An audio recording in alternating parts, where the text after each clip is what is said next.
안녕하세요.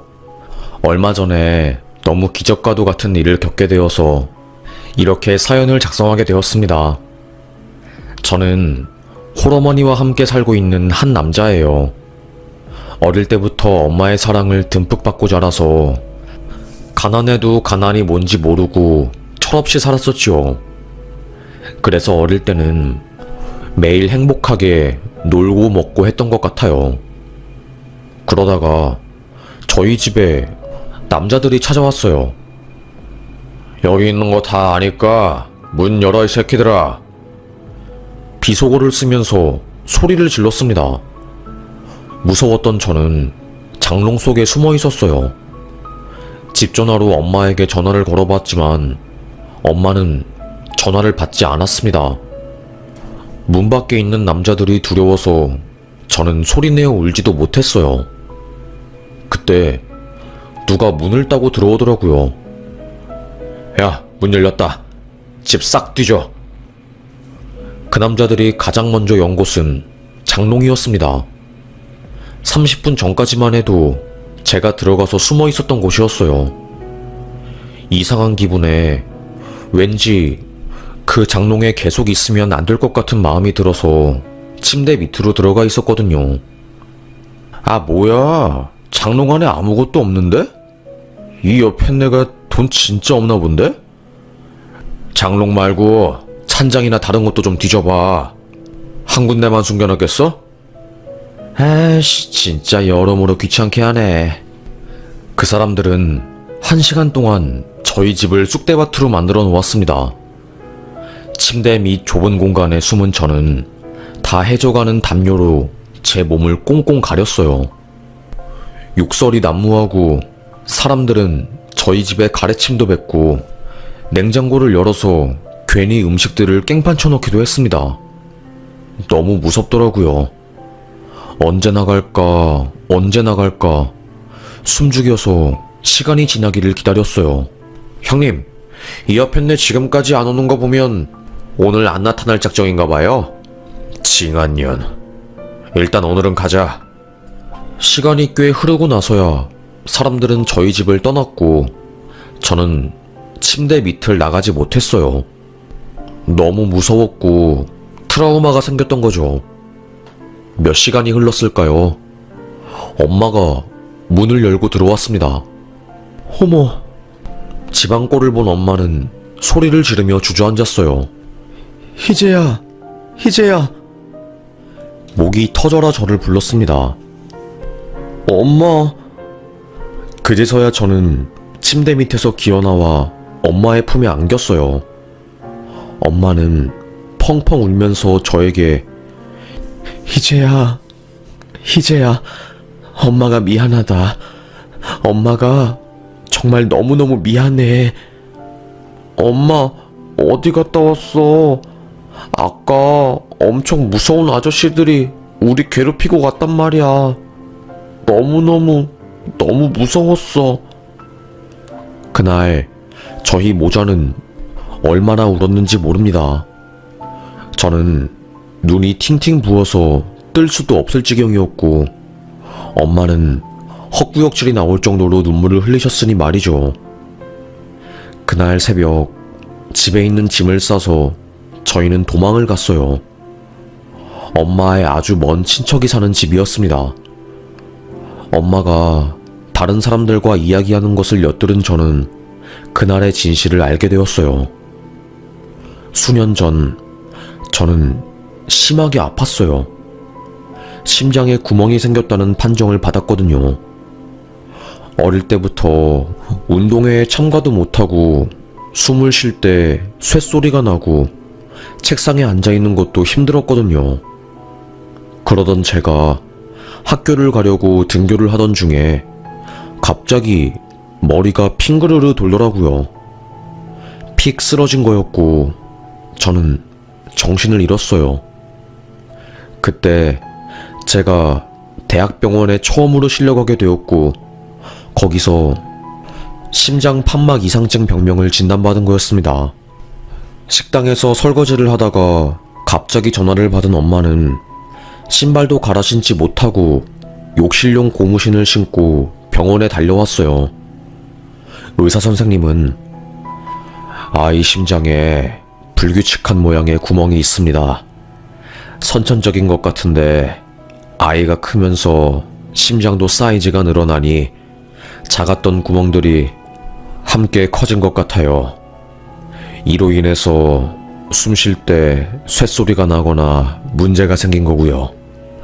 그 소리를 들은 엄마는 펑펑 울면서 우리 아이 좀 제발 살려주세요. 아이 살릴 수만 있다면 제가 뭐든 다 하겠습니다. 두 손을 모으고 싹싹 빌던 엄마를 보며 저는 닭똥 같은 눈물을 뚝뚝 흘렸습니다. 의사 선생님은 수술이 불가능한 것은 아니지만 비용이 많이 들어서 그 당시 거의 3천만 원이 넘는 돈이 들었다고 했어요. 지금이야 3천만 원이 그렇게 큰 돈이 아닐 수 있어도 그 당시에 저에게는 어마어마하게 큰 돈이었고 우리 엄마에게도 너무나도 큰 금액이었습니다. 하지만 저를 살리고 싶어 했던 엄마는 무슨 일이 있더라도 수술해달라고 간곡히 요청을 했어요. 저는 몰랐는데 그때 엄마가 사채업자한테 돈을 빌렸나봐요. 아무래도 1금융권이나 2금융권에는 신용 때문에 돈을 못 빌리니까 3, 4금융권에 손을 댄 거였죠. 저는 아무것도 몰랐어요. 제가 병원에 입원했을 때는 그저 엄마가 매일 제 곁에 있어주고 챙겨주고 하니까 즐거웠거든요. 엄마는 적어도 제 앞에서 울거나 힘든 내색을 안 하시는 분이었습니다. 포도를 좋아하는 저를 위해서 소화병동 한켠에서 머루포도 껍질이랑 씨앗을 발라내고 살만 저의 입에 넣어주시는 엄마였어요. 우리 희재, 엄마랑 평생 행복하게 살아야지. 그치? 엄마의 전부이자 보물인 우리 희재. 엄마, 나는 지금이 너무 좋아. 내가 아파도 엄마랑 하루 종일 함께 있을 수 있으니까. 그때 엄마가 처음으로 제 앞에서 눈물을 흘렸던 것 같아요. 그렇게 저는 수술을 받고 무사히 회복을 할 수 있었답니다. 약 1년간의 투병 기간이 있었어요. 그때 엄마가 돈을 많이 빌렸나 봐요. 입원비에 약값까지. 그런데 늘어나는 이자에 감당이 안 된 엄마는 점점 원금조차 갚기 힘들어 하시다가 아예 잠적을 해버린 거죠. 그래서 그 빚쟁이 아저씨들이 저희 집에 찾아와서 깽판을 벌인 겁니다. 말도 안 되는 이자. 이자율이 50%가 넘었어요. 말이 안 되잖아요. 결국 엄마는 사람들의 도움을 받아서 파산 신청을 하고 엄마를 괴롭히는 사람들을 신고해버렸습니다. 그렇게 저와 우리 엄마는 몇 년간을 그 사람들을 피해서 떠돌이 인생을 살았어요. 그 무렵에 제가 깨달은 것 같아요. 철이 들었다고 해야 할까요? 돈이 없는 인생은 정말로 상당히 힘든 거구나. 너무나도 고통스러운 거구나. 라는 것을요. 그래서 제가 어릴 때부터 돈 많이 버는 게 목표였나 봐요. 엄마의 먼 친척집에서 얻어 살았던 저는 공부를 열심히 했습니다. 전교 꼴등을 하던 제가 전교 10등 안에 들었으니 말이죠. 매일매일 그렇게 공부를 하고 책을 읽다 보니까 성적도 곧잘 나왔고 고등학교 들어가서는 전교 2등 1등을 밥 먹듯이 하곤 했어요. 반드시 나 때문에 고생한 엄마에게 호강시켜드린다는 마음으로요. 그렇게 하루하루 살다 보니까 너무 힘듦에도 불구하고 결국에 수능이라는 레이스를 완주하게 되었고 사람들이 들어가고 싶어하는 명문대에 입학하게 되었습니다. 엄마는 세상을 다 가진 것처럼 좋아하셨고 저도 세상을 다 가진 것처럼 콧대가 높아졌어요. 난 이렇게 어려운 시험도 합격했으니까 뭐든 할 수 있어. 나는 정말로 뭐든 할 수 있는 가능성을 가진 사람이야. 자신만만했던 것 같습니다. 그렇게 시작한 창업, 업사이클링 트렌드를 따라서 시작하게 된 사업은 승승장구를 하게 되었어요. 대학교 동창들과 동아리 사람들과 함께 아주 작게 시작한 사업이 잘 되기 시작하니까 시기 질투하는 사람들도 늘어나고 저를 사람으로서 대하는 게 아니라 뭐 빨아먹을 건 없나 하이에나처럼 접근하더라고요. 돈은 많이 벌었지만 배신도 많이 당하고 상처도 많이 받으면서 참 힘들었습니다. 대학을 졸업한 저는 사업에 매진을 하게 되었어요. 엄마에게 집도 사주었죠. 엄마, 내가 말했지? 반드시 성공해서 엄마 행복하게 해줄 거라고. 아들이 엄마한테 집 사줬는데 기분이 어때? 기분 엄청 좋지? 우리 아들 힘들게 키운 보람이 있다. 엄마는 그저 아들이 건강하게만 잘 커줘도 만족하는데 이렇게 멋진 사람이 되어주니 너무 고맙네. 이때는 그저 승승장구하고 앞으로 더 잘 될 날만 남을 줄 알았어요. 그런데 한번 안 좋은 일이 생기니까 줄줄이 일이 터지더군요. 같이 사업하던 친구의 배신, 군대까지 함께 갔다 오고 평생 함께 일하기로 약속한 친구가 저를 배신한 거였습니다. 형, 요즘 사업 잘 되시나 봐요? 형이랑 동업하는 훈정이 형, 이번에 람보르기니 뽑고 이태원이랑 청담동 왔다 갔다 하시던데? 우리 요즘 잘 안 돼서 되게 힘든데? 훈정이가 차를 새로 뽑았다고? 저랑 같이 동업하는 친구 녀석이 차를 새로 뽑고 엄청 좋은 시계부터 시작해서 이태원 라운지에서 돈을 엄청 쓰고 다닌다는 소문이 돈 거였습니다. 그때 처음으로 뭔가 쎄한 기분을 느꼈죠. 직감적으로 저는 회계장부를 천천히 다시 살펴보기 시작했어요. 그때 그 녀석이 유령회사를 만들어서 회사 자금을 거기로 다 넣어서 본인이 가져갔다는 사실을 알게 되었고 손해금만 10억이 넘는다는 것도 뒤늦게 알게 된 거였어요. 검찰 고발을 위해서 자료를 조용히 녀석 모르게 모으던 중에 회사 돈을 전부 들고 도망가게 되었고 그렇게 회사가 망하게 된 거였습니다. 거래업체에서 돈을 달라고 저희 회사를 찾아오고 소리 지르고 난리도 아니었어요. 10여 년 전에 저희 집에 찾아온 그 빚쟁이들이 생각나는 바람에 저는 공황장애가 오고 과호흡이 와서 하루에도 몇 번씩 응급실에 실려가기도 했어요.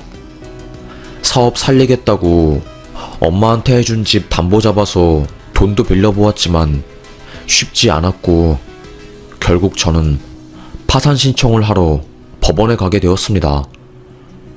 그런데 웃긴 게 뭔지 아세요? 변호사랑 상담을 하러 가던 중에 전화를 한 통 받았어요. 선보라님 아드님 되시죠? 네, 제가 아들 되는 사람인데 무슨 문제라도 있나요? 어머니께서 쓰러지셔서 지금 병원에 가고 있습니다. 빨리 오셔야 할 것 같아요. 심장이 쿵 내려앉는 것 같더라고요. 엄마는 제가 사업적으로 힘든 것을 잘 모르는 상황이었거든요. 변호사님께 양해를 구하고 엄마가 있는 병원으로 택시를 타고 도착했습니다. 횡단보도를 걷다가 갑작스러운 극심한 통증에 쓰러진 엄마는 행인들에 의해서 인도로 옮겨졌고 도착한 119 차를 타고 병원에 간 거였어요. 병명은 암 3기였습니다. 의사 선생님이 말씀하시길 이 정도로 암세포가 퍼졌으면 상당히 고통스러웠을 텐데 어떻게 참고 있으셨어요? 괜히 아파서 병원 갔다가 큰 병 발견되면 우리 아들한테 집만 지우는 꼴이 되니까 참고 또 참았지. 엄마는 몸이 너무나도 극심하게 아픈데도 불구하고 진통제를 씹어 삼키며 겨우겨우 하루하루 버텼던 겁니다. 일만 하고 돈만 생각하다 보니까 정작 내게 가장 가까운 그리고 가장 소중한 사람들 챙기지 못했구나 라는 죄책감에 하염없이 눈물이 나오더라고요. 엄마는 바로 입원하게 되었고 의사의 치료 계획에 따라 항암 치료를 시작하게 되었습니다. 항암이라는 게 정말 쉽지 않더라고요. 한 번 주사를 맞고 치료를 시작하면 환자의 입맛이 뚝 떨어져서 밥은 입에 대지도 못하고 살이 10kg가 넘게 빠질 정도로 엄청 힘든 과정이었습니다. 엄마랑 저랑 매일 밤 잠들기 전에 서로를 부둥켜 안고 울었던 것 같아요. 머리가 다 빠지고 독한 약 때문에 이가 흔들려서 빠질 정도였어요. 게다가 몸이 약해지니까 하루에 10분 정도 서 있는 것도 힘들 지경이었지요. 그리고 무엇보다 비용 부담이 문제였습니다. 엄마한테 사업 망했다고 아직 말도 못한 상황이었고 파산 신청 직전에 엄마 암 소식을 알게 된 거라서 저는 개인적으로 너무 힘들었어요. 병원비를 매달 내야 하는데 돈 나올 구멍은 없으니까 미치겠더라고요. 엄마 생각이 간절하게 났습니다. 엄마가 이래서 사치업자한테 돈을 빌린 거구나. 사람은 살려야 하는데 돈이 없으니까 그랬던 거구나. 같은 상황과 처지가 되어버리니까 저절로 엄마의 심정이 이해가 되더라고요. 그래서 더 간절하게 엄마를 살리고 싶었습니다. 주변에 제 친구들이 엄마 소식을 전해 듣고는 항암에 좋다는 영양제랑 음식들을 엄청 많이 챙겨주었어요. 수십만 원을 호가하는 차가버섯부터 시작해서 약초까지 전부요. 하지만 엄마의 병은 호전될 기미가 보이지 않았습니다. 웃긴 건 뭔지 아세요? 죽을 만큼 힘들 때 더 힘든 일이 터지더라고요. 의사 선생님이 저에게 내년부터는 어머님이 심포갈수가제 보험 혜택을 못 받을 수도 있을 것 같습니다. 공단에서 공문이 내려왔는데 암 환자들 지원받는 심포갈수가제 사업을 축소 후 철회한다고 이야기가 나와서요. 네? 그게 무슨 소리예요? 그걸로 겨우겨우 엄마한테 들어가는 병원비 지원받고 있는데. 의사의 말은 엄마가 지원받고 있는 치료 관련 보험을 나라에서 축소시키고 지원 대상을 줄인다는 거였습니다. 한 달에 약값 200만 원 정도 내고 있었는데 그 보험이 없어지면 저는 엄마 약값과 치료비로 한 달에 적어도 1,400만 원 넘게 내야 하는 상황이 온 거였습니다. 암 환자한테 이건 죽으라는 소리나 마찬가지였어요. 평범한 사람들 중에 한 달에 병원비 1,400만 원을 감당할 수 있는 사람은 아무도 없을 거예요. 우리 엄마는 허리에 희귀병도 있었어서 그거 관련한 약값까지 내야 하는 상황이라서 저는 너무나도 앞이 막막했습니다. 그날 병원 로비에 주저앉아서 정말 펑펑 울었던 것 같아요. 내 인생은 왜 이렇게 힘든 거냐고, 언제까지 이렇게 힘들게만 살아야 하는 거냐고 하면서요. 하지만 엄마에게 이 소식을 말하긴 싫더라고요. 괜히 걱정과 어깨에 짐만 지우게 되는 꼴이 될 것 같아서요. 눈물을 삼킨 저는 다시 한번 사채에 손을 대게 되었습니다. 일을 안 하고 돈만 빌리니까 그쪽에서도 압박이 들어오기 시작했어요. 저도 어디 가서 한덩치 하는 사람이었지만 전문적으로 수금하는 일을 하는 사람들을 이기기는 쉽지 않더라고요. 협박을 당하고 심지어는 폭력까지 당하다 보니까 저도 모르게 사람이 우울해졌습니다. 인생이 너무 어렵고 힘들었어요. 사람이 웃긴 게 궁지에 몰리면 정상적인 사고가 불가능해지더라고요. 의사는 어머님 상태가 안 좋아지셔서 일단은 항암 치료를 잠시 중단하고 다시 시작해야 할 것 같습니다. 다른 항암제로요. 이런 말을 하고 있고 집에 들어가면 엄청난 빛 독촉서가 우편함에 들어있으니 어디서도 희망은 보이지 않았어요. 이렇게 엄마를 병원에 가두고 하루하루 죽어가게 만드니 차라리 여행이라도 다녀서 추억을 쌓아야겠다 생각을 했습니다. 그래서 제가 선택한 게 바로 제주도 여행이었어요. 엄마는 평생 일만 하느라 한 번도 제주도에 가본 적이 없으셨거든요. 엄마, 우리 다음 주에 제주도 가자. 내가 비행기표부터 시작해서 다 예약해놨어. 엄마 진통 올 때마다 먹을 약도 가지고 왔고 매일 병원에 있으니까 사람이 더 우울해하는 것 같아. 의사도 몇 달은 외래 진료 보러 오는 것도 나쁘지 않다고 그러네. 그렇게 저는 1년여 만에 엄마와 함께 병원을 떠나서 여행을 가게 되었습니다. 제주도의 선선한 바람, 까만 돌, 그리고 푸르른 바다가 저희를 맞이해 주더라고요.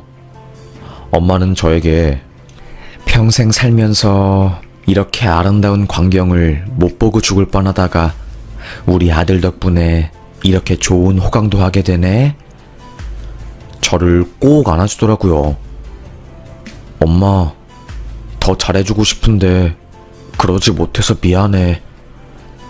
남몰래 눈물을 흘렸습니다. 앞으로 시행될 보험 관련 정책이 시작되면 엄마의 병원비를 더 이상 감당하지 못할 것이고 치료를 못 받은 엄마는 하늘나라로 갈 게 뻔했어요. 저는 엄마가 하늘나라에 가면 나도 따라가야지. 이번이 내 인생 마지막 여행이 되겠구나 생각했습니다. 그때는 돈 때문에 극단적인 생각을 했었던 것 같아요. 하여튼 간에 예약한 민박집에 도착한 저는 엄마를 차에 잠깐 두고 먼저 가서 주인장에게 신분증을 건넸습니다. 예약할 때 숙박하는 사람들 신분증 사본이 필요하다고 해서요. 신분증을 받은 주인장은 갑자기 제 얼굴을 뚫어지게 보더니 눈시울이 붉어지는 겁니다. 이제 입실해도 되는 거죠? 예. 조금 이상했어요. 왜 나를 보고 눈시울이 붉어지는 거지? 의문이 들었습니다. 엄마를 모시고 숙소에 짐을 둔 뒤 조금 쉬었다가 다시 바다로 향했어요. 그날 저녁에 해물도 먹고 갈치도 구워 먹고 추억을 쌓았습니다. 밤바람이 거칠고 춥길래 민박집에 들어갔어요. 엄마의 이부자리를 정리해드리고 라디오를 켰을 때 갑자기 누가 문을 두드리는 겁니다. 누구세요? 얼굴을 보니 민박집 사장님이었어요. 사장님은 저에게 잠시 이야기를 나눌 수 있냐고 묻더라고요. 어떤 일로? 혹시 어머님한테 김희민이라는 사람 아냐고 물어봐 주실 수 있나요? 방 안에서 사장님과 저의 대화를 들은 엄마는 무거운 몸을 이끌고 저희 쪽으로 왔습니다. 그리고는 갑자기 김희민? 당신이야? 김희민, 당신 맞아? 보라야, 손보라. 갑자기 두 사람은 서로를 알아보고 정말 펑펑 우는 겁니다. 갑작스러운 눈물에 저는 그들의 감정을 따라가지 못하고 무슨 영문인가 싶어서 멀뚱멀뚱 눈만 뜨고 있었죠. 집주인은 저에게 자켓 안쪽에서 명함을 내밀더라고요. 제주도에서 부동산 사업을 하는 사람입니다. 그리고 말을 한참 동안 하지 못하시더니 한숨을 다시 푹 쉬시고는 네 아빠기도 해. 무슨 소리냐고. 이게 무슨 말도 안 되는 이야기냐고 막 저는 물었지요. 엄마는 제 친아버지가 돌아가셨다고 했거든요. 그때 엄마가 저에게 모든 이야기를 해주신 겁니다. 알고 보니 아빠는 돌아가신 게 아니라 살아있으셨대요. 엄마는 찢어지게 가난한 집 막내딸로 태어나서 혼자 서울에서 살고 있는 상황이었고, 아빠는 유명한 건설업체 외동아들이었던 겁니다. 이태원에서 처음 서로를 본 엄마와 아빠는 한눈에 반해서 사랑을 하게 되었고, 꼬박 4년이라는 시간을 만났대요. 그러다가 엄마가 저를 임신하게 된 거였고요. 아빠는 내가 목숨 걸고 당신과 우리 아이 지켜줄 거야. 그러니까 아무런 걱정하지 마. 엄마를 안심시켰지만 시댁에서 반대가 장난이 아니었다고 합니다. 하나뿐인 아들이 아빠 사업 물려받아야 하는데 근본도 없는 여자를 데리고 와서 인생 망치게 생겼다고 하면서요. 아빠는 이 사람 정말로 좋은 여자야. 내가 이 여자 만나고 나서부터 너무너무 하루하루 행복해졌고 인생이 즐거워졌어. 그러니까 제발 반대하지 마. 애걸복걸했지만 시댁은, 그러니까 친할머니의 반대가 어마무시했답니다. 결국 아빠는 집을 나와서 엄마와 함께 살게 되었고 저를 출산한 거였어요. 그러다가 아빠의 부모님이 아빠를 잡으러 왔고 아예 외국으로 유학을 보내버렸대요.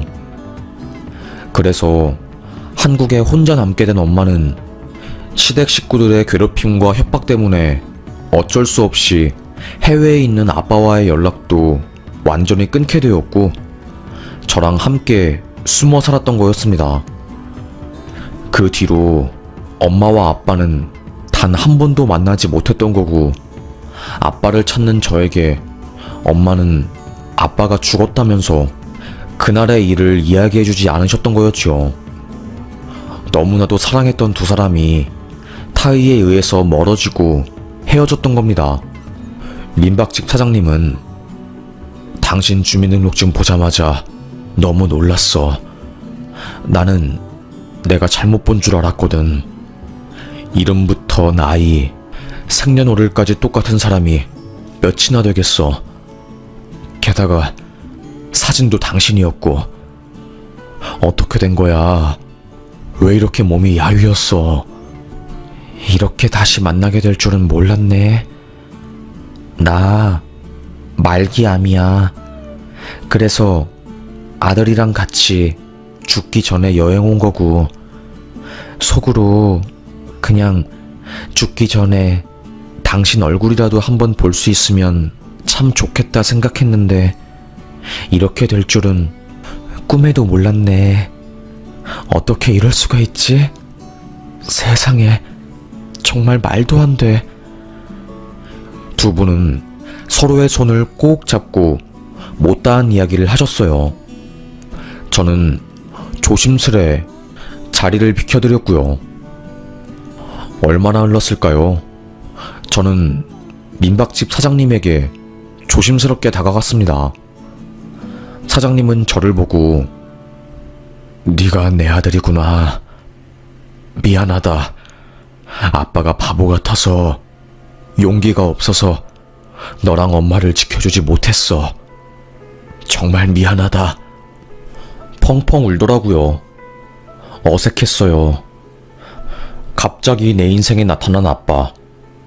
평생 제 인생에 아빠라는 존재는 없었거든요. 한순간에 알게 된 아빠와 탄생의 비밀. 혼란스러웠습니다. 뭐라고 표현할 수 없는 배신감도 느껴졌어요. 나에게 모두가 거짓말을 하는 것 같았지요. 그 아저씨가, 아빠가 저에게 그러더라고요. 많이 늦었지만 지금부터라도 내가 너희 엄마를 돌보고 싶구나. 너무나도 미안한 사람이야. 그리고 너에게도 아빠 노릇을 하고 싶어. 손을 꼭 잡더라고요. 속으로 저는 당신이 우리 삶을 감당할 수 있겠어? 괜한 반항스러운 마음이 스멀스멀 올라왔습니다. 그렇게 어영부영 제주도 여행이 끝나게 되었고 비행기를 타고 서울로 갔습니다. 통증이 심해진 엄마는 서울에 가서 다시 병원에 입원하게 되었고 저는 또 감당하기 힘든 병원비를 책임지기 위해서 새벽부터 일찍 인력소 사무소에 가서 일을 하고 있었어요. 그때 제 핸드폰으로 누가 전화를 하더라고요.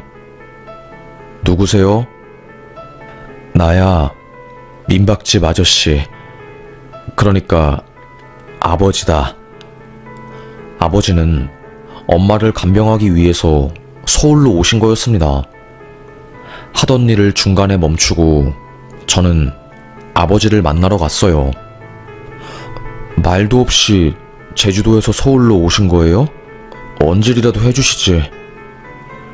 네 엄마가 암 말기라는데 내가 어떻게 제주도에서 유유자적하게 여유를 즐기고 있겠니?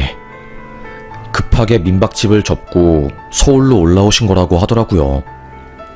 그때까지만 해도 제가 몰랐던 거죠. 아버지의 어마어마한 정체를요. 병원비를 낼 날이 다가와서 원무과에 가서 저는 얼마나 나왔냐고 물어보았습니다. 이번 달 병원비 1,100만 원 나오셨고요. 비보험까지 전부 다 합친 금액입니다. 그리고 완납되셨어요. 네? 저는 병원비를 낸 적이 없는데? 김희민 되시는 분이 병원비 전부 입금하고 가셨어요. 그리고 아직 못 낸 작년치 병원비 5천만 원도 전부 다 납입하셨고요.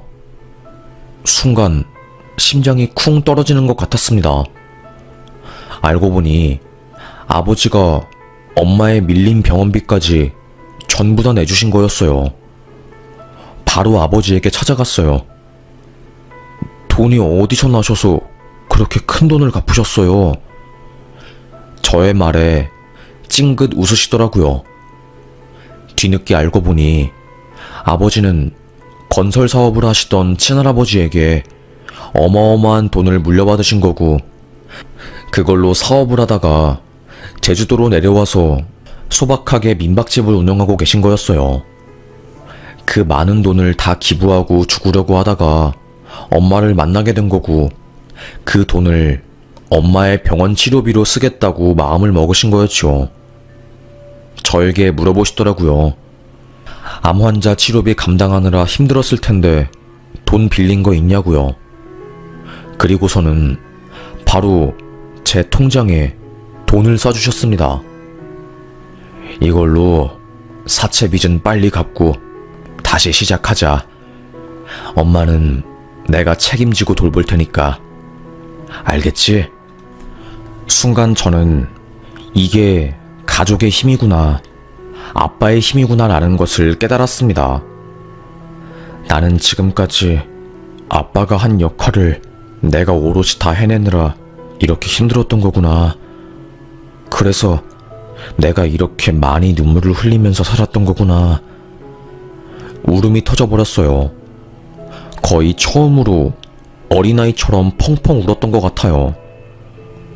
그렇게 저는 그 아저씨를 아빠로 받아들이게 되었고 일용직을 그만두고 손을 놓았었던 업사이클링 사업을 다시 시작하게 되었습니다. 내가 처음에 시작한 일이니 마무리는 제대로 짓고 싶다는 생각에 다시 사업을 시작하니 그동안 저희를 기다려주신 손님들이 많은 반응을 해주시면서 인기가 늘어났어요. 조금씩 매출이 오르더니 연 매출 3억을 찍게 되었고 거의 6년 만에 다시 사업을 성공시킨 거였습니다. 그리고 더 기쁜 것은 심포괄수가제 보험제도가 환자들의 반발로 인해서 일시적으로 중단되게 되었고 우리 엄마도 치료비를 다시 지원받을 수 있게 되었어요. 시중에 나와 있는 항암약물은 엄마의 몸에 반응하지 않아서 그동안 치료가 힘들었었는데 키트루제라는 새로 나온 신약이 엄마에게 잘 반응을 해주어서 지금은 암세포가 거의 80% 정도 전멸된 상태입니다. 병원에 입원해 있지 않고 아빠와 함께 살면서 여행도 가고 조금씩 일상생활로 복귀하고 계세요. 엄마가 저에게 그러시더라고요. 젊을 때는 힘들어서 죽고 싶었던 적도 많았는데 다 지나고 이 사람을 다시 만나니까 죽지 않고 살길 참 잘했다는 생각이 든다. 우리 아들도 많이 사랑하고 많이 슬퍼하고 많이 즐기면서 살았으면 좋겠어. 엄마의 말에 깊은 감명을 받은 저는 그때부터 조금 더 인생을 즐겁고 행복하게 재미있게 살려고 노력을 했던 것 같아요. 하루하루 살아내는 게 어쩔 때는 전쟁 같기도 하고 어쩔 때는 게임 같기도 하지만 아무리 힘들어도 죽으라는 법은 없기에 그래서 이 악물고 살아내보려고 합니다. 아버지의 존재로 인해서 경제적으로 정말 많이 편안해졌고 제 마음을 짓누르고 있었던 돌덩어리가 없어진 것 같아서 요즘은 입맛도 돌고 인생이 하루하루 감사하네요. 그래서 이렇게 저의 마음을 기록하기 위해서 용기를 내서 사연을 제보하게 되었습니다. 주변에 사랑하는 사람이 한번 크게 아파보니 얼마나 평범한 하루하루를 보내는 게 행복한 일인지 어려운 일인지 깨닫게 되었네요. 앞으로 이 소중함을 절대로 잊지 않고 마음속에 잘 간직해서 힘들 때마다 꺼내어서 위로받고 다시 앞으로 살아가 보려고요. 여러분도 부디 아프시지 마시고 많이 사랑하고 사람들에게 상처도 받아보고 그러시면서 살길 바라겠습니다. 빙빙 돌아서 만나게 된 엄마와 아빠의 인연. 어떻게든 만날 사람은 다 만나지게 되는 것 같아요. 그게 우리네 인생인가 봐요. 하여튼 간에 긴 저의 이야기를 이렇게 끝까지 들어주셔서 정말로 감사합니다. 요즘 날이 추우니 몸 조심하시길 바라겠습니다. 일교차가 클수록 감기 안 걸리게 조심하세요. 요즘 감기 걸리면 정말로 답도 없더라고요. 하여튼 간에 돈, 명예, 사랑 다 중요하긴 하지만 가장 중요하고 기본이 되는 것은 건강인 것 같아요. 건강이 없으면 뭘 하든 힘들고, 아니, 애초에 뭘 할 수도 없으니까요.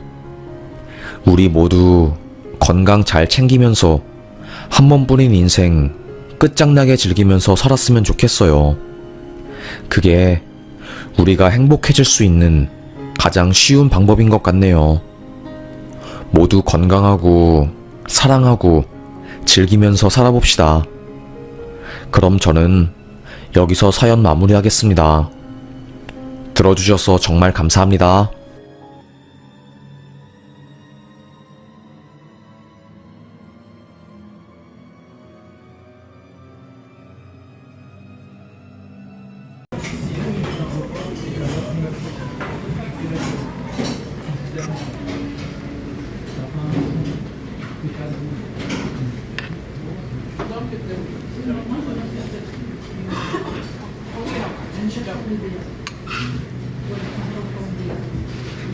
Idzie